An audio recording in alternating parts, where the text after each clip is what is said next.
أذلة على المؤمنين.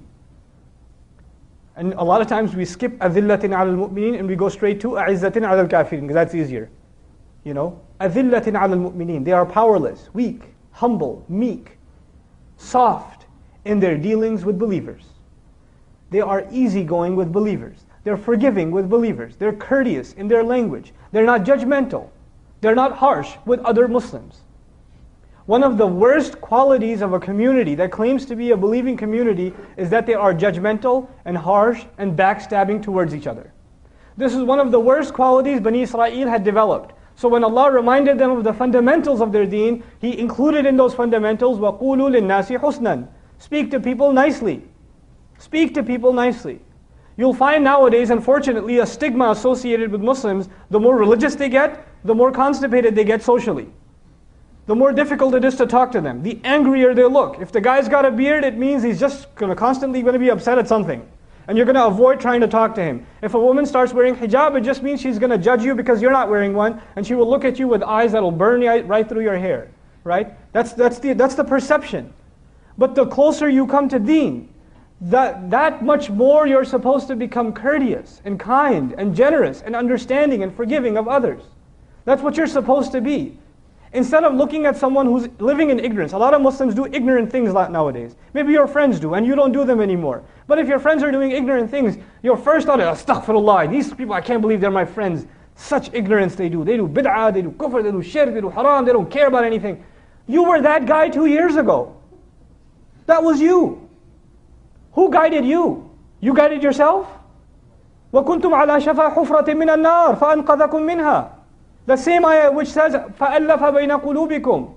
He put love between your hearts is the same ayah that says you were at the very edge of hell.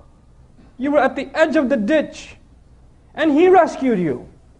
So when somebody else is at the edge of the ditch, instead of getting angry at them and kicking them off, be patient, be courteous, be patient.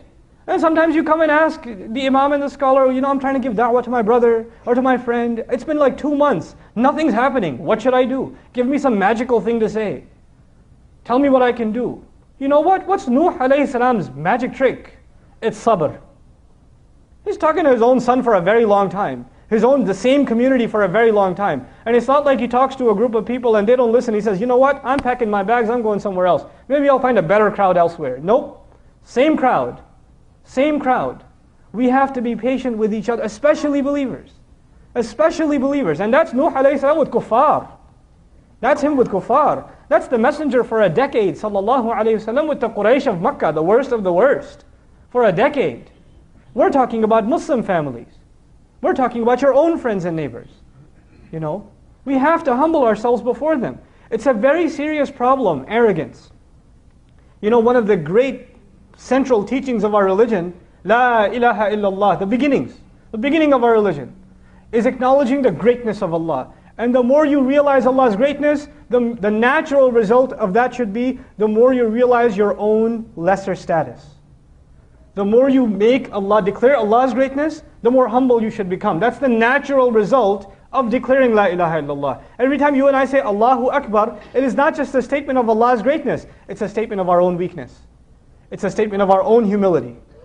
But when people who say Allahu Akbar then pass judgment of anybody who walks into the masjid, and they look at the size of their beard, or they look at how they're dressed, or they look at the accent of their language, when that happens, when people who even work in Islamic causes look at each other with suspicious eyes, when they can't trust each other, when people say salam without meaning salam, assalamu alaikum, all of you know what that means. But what it implies is there's no beef between us. I don't dislike you. I love you. There's absolute peace and harmony between us. But when you say, Assalamu alaikum, brother, you don't mean it. You mean the exact opposite. I hate your guts, brother. But you're saying Assalamu alaikum.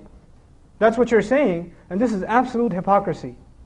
You cannot say Assalamu alaikum to someone and have feelings against them. You can't. Then you're saying something you don't mean.